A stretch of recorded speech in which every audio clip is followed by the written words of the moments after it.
I'm sorry. I think my my laptop went off for a moment. Something happened, so I'm restarting it. So maybe it's good that it's going to do it in two parts. Okay. So to begin, she's talking about the word for scapegoat, that this has to do with some esoteric meaning behind the real meaning of the tree in the garden of, the garden of evil, the tree of good and evil, okay? And let's see. Okay, let me read that. It says scapegoat has nothing to do with that word for tree, that generic word for tree, S or etz. Okay, she says that the EZ, or the letter Z in zebra, is the suffix for Azazel, which is spelled Azazel. Okay? But they don't have the same suffix. Okay? She said something about it having a suffix, but they have two different suffixes. Azazel suffix is EL. Okay? But the other word had a different ending. It was, let's see. It wasn't EZ. So, but she points out that it was the same suffix. That's at position 1251. Let me see. Was that it? Let me see here. Okay, Azazel is from, she said, it's from EZ and AZAL. Okay, so based on that, because it says it's from it, that they're rooted together. But the suffix, as you can see here, let me put it up again. Because this is the key thing with what she's doing. Let's see. Okay. Now, as you see, she has highlighted in red, okay, that the Azazel means scapegoat, and that word comes, okay, it's a Strong's 5799 word, and that it comes from EZ and AZAL, okay, and what that has to do with anything, I don't know, okay. They do not have the same suffix, and again, suffix just means the ending, the last portion of the word. Azazel is spelled at the end EL, while the EZ or AL, they're not the same, okay? Okay, I just wanted to stress that. Okay, let's see. Okay, her argument is that since ETS is a tree, then the last spelling EZ is a tree also, because you pronounce it the same. Okay? So she's saying ETS and EZ are compatible, interchangeable, and that they mean the same thing. But a word is a word, and they might have endings that are similar, but does it mean that the words itself are related? You know, they're not the same. So she's saying ETS is pronounced like ez, and then that ez and Azal has its root to Azazel, which means scapegoat. Okay, so I thought that was problematic. Okay. Also, I wrote to my notes that as an argument against that, like the English word bough, the original word meaning the main branch of a tree, it's spelled B-O-U-G-H, okay? And then you also have the English word laugh, like to laugh. That's spelled L-A-U-G-H. So because those two names have the ending G-H, so they have a root, and that they're related? No, it's no relation to them. They mean two different things, And its suffix that she's pointing out, that anything with a suffix that the spelling the same at the end means that they have a link. And this doesn't, okay? And that's just in my example. The word laugh and bough of a tree. That's not related whatsoever, okay? Okay. I have here that she jumps back to the first word that she makes mention in the video, the word Amir. Okay, that's Strong's word 534. Okay. She's reintroducing this word because she wants to know what the suffix of this word means. Okay? So my concern was that she doesn't go in a dictionary. You know, they have specialized dictionaries that just give meaning of what suffix of a word means or the prefix of a word. They have such things. I don't have it, so I can't check. And I don't know whether the last, those last three letters, IYR, is actually a suffix, to mean a particular thing. I don't know. Okay? But I just wrote that, she could have, looked up on it in a dictionary to find out. But what she does to try to find the meaning, I thought was very amusing. Okay?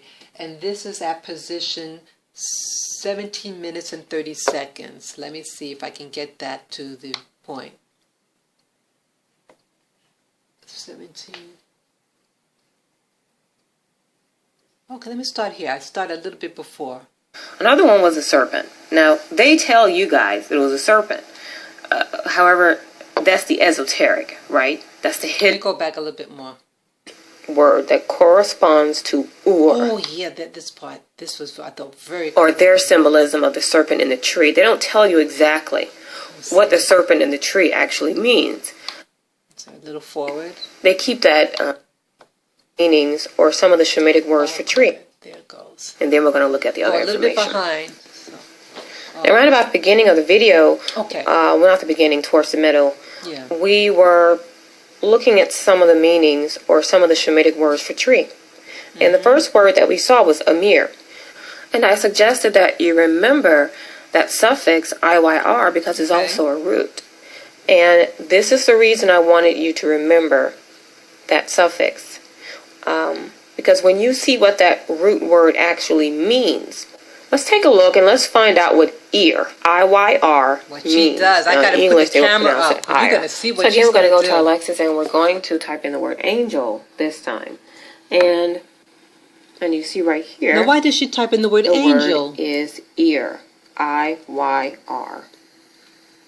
Okay? It is an Aramaic root word that corresponds to Ur. It means a watcher angel. That's why I wanted you guys to pay close attention to that suffix, which is a root, because I said we're going to see that again. Okay. Now we could see just by looking at just a little bit that we just covered that the tree that was in the garden was more than a tree, it's an angel. But we're still going to double check, okay? This is how I do my research, and we're going to look at some other plays. Okay. Now, I was staggered there at that point because, so now she's going back to the original word that she decides to choose for her word search for tree. And it's the only Strong's number that's listed in the Old Testament, at least in Genesis. I can't find any other words with that Strong's number. But she's using it for a reason, and we're going, she's building up the case to accept that word, okay? But I just find it very problematic. As you can see, what she did, she doesn't have like a dictionary per se that studies, that teaches you what suffix words or prefix words, what they mean, okay? But she's using the same electronic, computerized dictionary that to find equivalents, She says she wants to find out what the suffix IYR means. And in doing this, she says, let's find out what that word means. Let me just type in the word angel, see what pops up. You can't do that. You can't. She already knows that if she types in that word angel, what that means, it's going to pop up what she wants it to pop up. I thought that was funny. And then she said this is how she does her research. It's like forcing something to be something rather than examining it and seeing what it be. You can't force something to be an answer. I mean, you can do it, but I don't call that research. Okay? So she's saying that she somehow knew to type in the word angel. She says she wants to know what IYR means. So she typed in the word angel, okay? And out pops this, and it's saying that it means that it's a watch or an angel, okay? Okay? And again, to remind you that this is not the word in the tree of the garden that they use. But she chose this word because of the suffix that she says that it actually means angel. Okay? So she's making she's creating an answer that if she was really a researcher, you use the original word and you get to your destination. But she's purposely chose another word because it's going to do a deviation. It's going to go in a different direction. She wants you to go in a different direction than what that word, the correct word that she should have used, would have sent her on another destination. Okay? So I thought that was problematic. Okay. So I got there. Okay, so she's saying that the suffix IYR is like a seraphim. And then she says that the seraphim is like a serpent. She uses Strong's number 5175 for that. Okay? So from the angel, and then she said the angel is a serpent, Okay, let me see here. It says, let's see. Okay. She believes that the word, the angel, is really like a serpent thing. She uses the word 5175. That it's pronounced Nahas, Nahas, and that word actually means snake. Okay? Oh, I'm sorry, I have to back up a little bit. My mistake, I caught myself there. Okay. She's saying that it's that this watch or angel is really like a serpent. Okay? There are different words for serpent also in the Old Testament. Okay, the word for serpent she should have used is Strong's number 5175. Okay, that is the word that is used in the Garden of Eden. Okay, but again she chooses not to use the word that they use, and she wants to use a different word. Okay, just like the tree, she decides she doesn't want to use the actual number for tree, that they use in Genesis. She wants to use a different one. So she does the same thing for the word snake. Okay? She uses she uses the word Strong's number 8314. Okay? The word for snake in Strong's number 8314 means, it is a six-winged angel, or a seraph. Okay?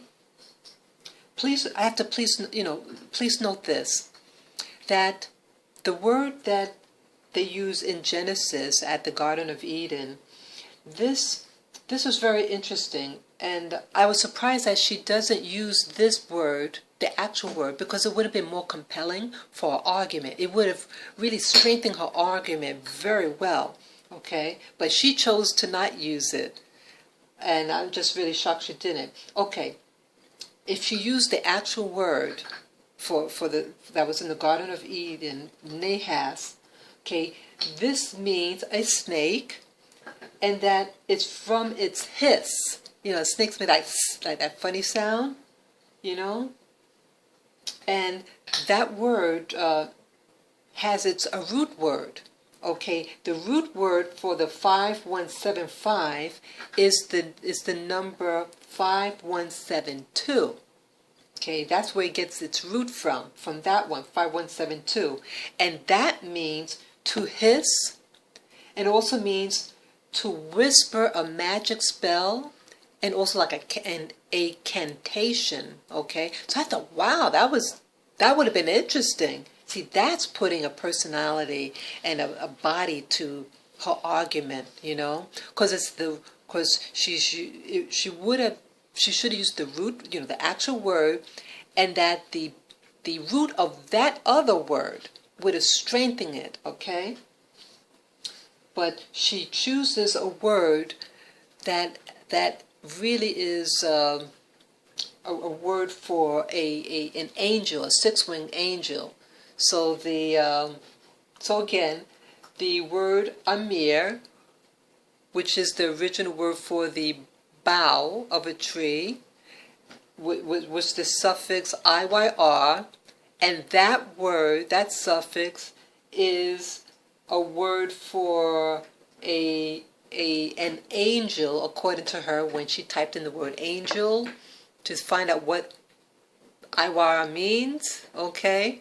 And then she takes the word angel and she uses the one that means a six-winged angel. That's number 8314, okay? Okay, so the next part of the video is that she wants to talk about, okay, now with the, okay, this is wrapping up now. She wants to, again, show relationship between the tree in the Garden of Eden and then compare it to a Christmas tree. You know, Christmas tree, they have those little balls on it, and it has that thing that wraps her, you know, you put this shiny material, is like a long like a snake type of thing. You wrap it around the tree, it goes all around, it comes all different colors. I forget what you call it, but you know what I'm talking about. And you know, and then the Christmas tree have little gifts and presents on the bottom.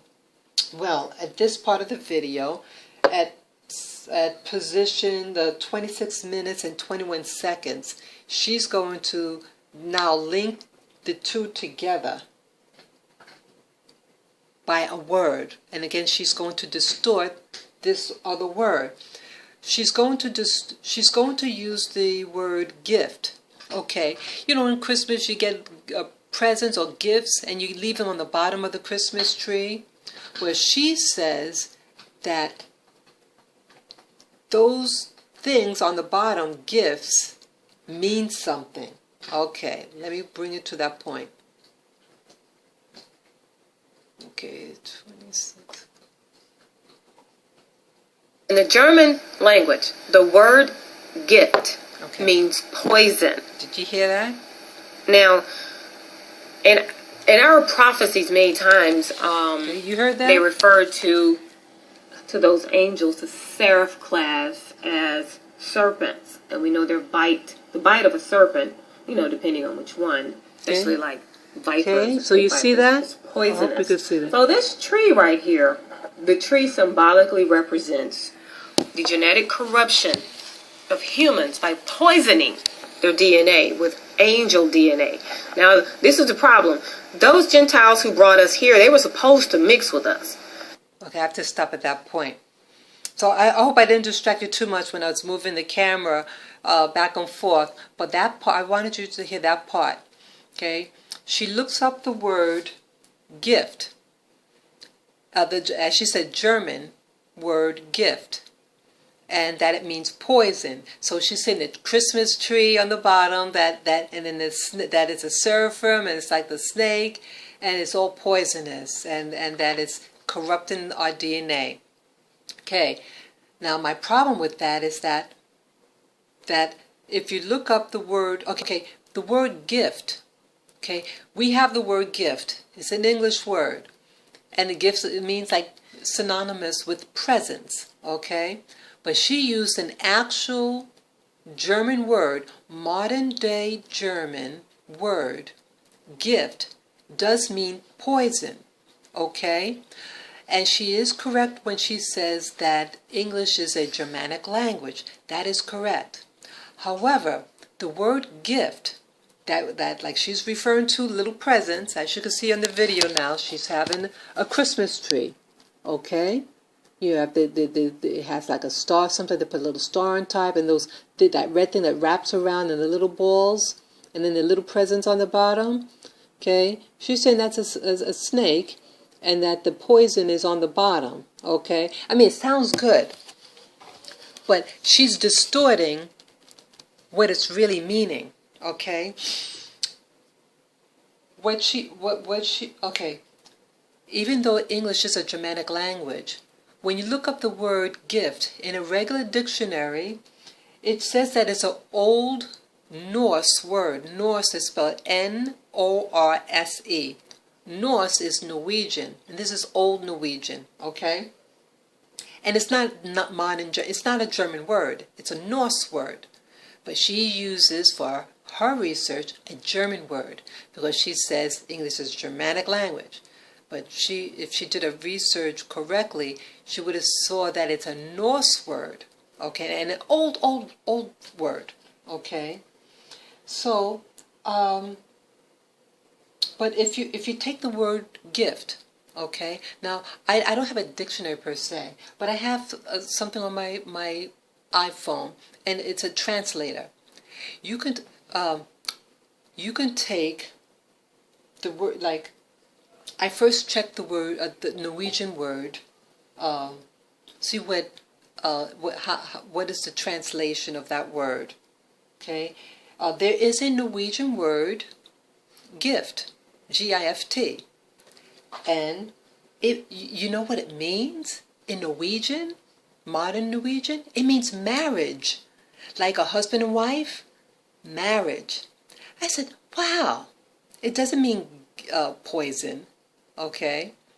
Then I said, well, let me check Swedish and Danish, okay? They're Scandinavian languages, so Norwegian, Swedish, and Danish, they're all Scandinavian, and their languages are very similar to each other. They're right next to each other, the countries, and they're all Germanic languages, but it's even closer to those people than German, okay? And so there are actual words in those languages that spell G-I-F-T, but it just means marriage in English, okay? So it's not poison, okay? So I thought her research was lacking there, you know? Let's see. This is the end of my notes here. Okay, so what she does that she's saying that the sound of the snake is links to the serpent, which links to the gifts on the Christmas tree, which is poison. Okay. Okay. She if she used the right word, you know, for let's say she used the word presents. There's no word for presents in German. There's no word that's spelled as we spell it, present, in those words, in those Scandinavian or Germanic words, you know. But she knew that the word gift, modern day German, does mean poison. So I thought it was coloring the truth and distorting reality. But I thought it was very good, the video, that how DNA does look like a coil, you know, and the little balls of the Christmas tree, it's like the DNA, the genes that are attached to the double helix. I thought that was excellent, but her for her to prove her thesis, so to speak, was not good at all. That I thought it was distorting, and that you cannot have a word. She failed to use the original word for tree that is used in Genesis. She uses another word because she knew that the suffix could mean angel, and that the word gift in German, rather than Old Norse, means poison. So I felt that it was not a genuine research, and I thought it was structured by design and not by doing true research, And as you heard in the video earlier, that this is how she does her research. I'm not a pro, and I'm a learner, and a student like everybody else here on YouTube.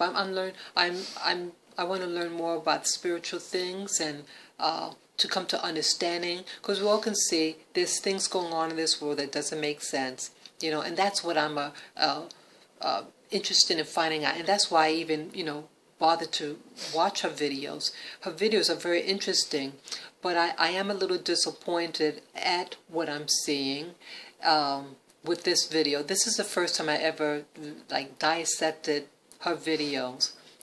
Just something told me when I saw it for for the first time two or 3 days ago. I just said, let me investigate what she's saying, because she's going on, and it's fast paced, and it sounds interesting. But I said, let me just check it out, and I'm glad I checked it out. And part of me wants to believe what they're saying, but I see that, I'm glad I did that. It's a learning lesson for me. And it's showing me, just because you have someone that is for the black community, what they say, blacks should educate each other, and, all these warnings to the community. But we have to, we have to examine what they say. And they can come up with things to make you believe what they believe. And they know what I believe. I want to believe that what she did was that she made a mistake or something. I don't want to believe that she's doing this deliberate. Okay? But I'm glad for myself that I investigated it, and that the conclusion is erroneous, in my opinion, with the research she did. That the tree is not necessarily an angel. But again, she could have used the word, what was that? What was that word now that actually means, the word, the actual word for snake, and then the parent word for that word, which means like whisper, incantation. Now that was hot, that would have been really interesting, So be careful. So my point is, research everything, and especially what they call the esoteric. People can bend things and shape them, reshape them, restructure them, and put it up as, truth. So as we saw here, that we can create our truth by making deviations. Rather than going a straight path and follow where the word leads you to, that you can go on a detour and choose another word that kind of sounds, kind of seems the same, but it's not. And it'll lead you to another destination. So if you really want to do research, stick with the actual word, investigate that, and see where it leads you. Okay, rather than you trying to lead it. That's my point. So thank you again. Let me know what your comments are, and I'm sorry that I had to break this up in two parts. And let me know what you think. So take care, YouTube. Bye-bye.